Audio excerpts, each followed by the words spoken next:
Muna itong mga piso karon dito sa to ang mga bagong piso gigawas na nato sa budiran.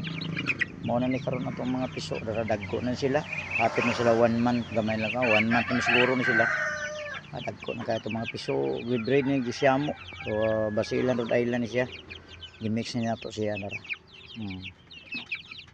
Muna karon nato mga piso dagko na kayo itong mga piso mga buotan kayo. Muna ni karon naputi gipa-incubate itong 19 naputi na po kabuk dito ni ito 29 kabuk. Muna ni karon ang update sa itong mga piso. Salamat grabe kanindot no. Salamat sa Ginoo. Ano itong mga piso ron mga nagwapa o gwapa kayo. Puti itik na bisagol dire. Hindi taro kayo ni. Tagandagan man itong giniya dire nasa sudin ato ang rudiran dara. Dili kay maklaro ang atong giniya nasa sud. Giniya nga piso na sa sud ang giniya. Update ta sa to ang kanding na to no dara dako na kay siya no. Mano nitong kanding ron ra dako ana gid. Mano siya. Tarong ato. Mano nitong kanding na to dako na kay siya. Dili na kay klaro. Ano siya. Dako na kay ni siya. Yan. Ano itong kanding dako na kayo. Hindi na kita.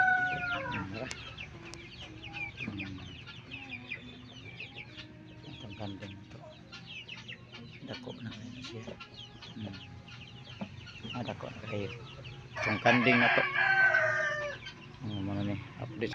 Mao din itong manukihas na to. Gihatag ni itong GR. Gwapo kayo. Nagbatog. Mano itong manukihas. Mao ni kumpleto na itong manukihas na naibayo og laki no. Par na gid sila. Muna gihatag niya gahapon itong GR. Salamat kay ni itong GR no. Gihatag itong isuon. Gwapo kayo. Manukihas. Napte-pati diha. Yan sa nato gibutang no. Sa batangan sa pati.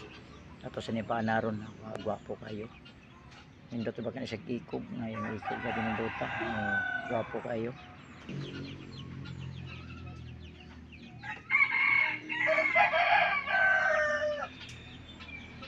Nagkuha na itong kanding dako na kaya na siya pinadakuha na itong kanding na ito pinadakuha na kaon siya itong kanding para makita ang kagwapo mga gwapo kayo medyo lang siya magkuhan pa kay bago mo siya nakuha good tara muna itong ihas gwapo kayo salamat sa Ginoo no pala yun po tara itong ihas nga bahay